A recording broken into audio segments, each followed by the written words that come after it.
આજ મારે ઓરડે રે આવ્યા અવિનાશી અલબેલ બાઈ મેં બોલાવ્યા રે સુંદર છોગાવાલો છેલ નિરખ્યા નૈણા ભરી રે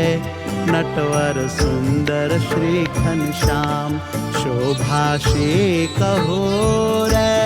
નિરખેલા જે કોટિક કામ ગોથી ગુલાબના રે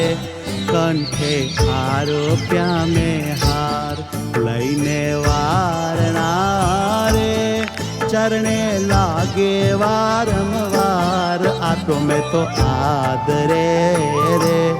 બેસવા ચાકળીઓ કરી પ્યાર પૂછા પ્રેત શું રે બાઈ મેં સર્વે સમા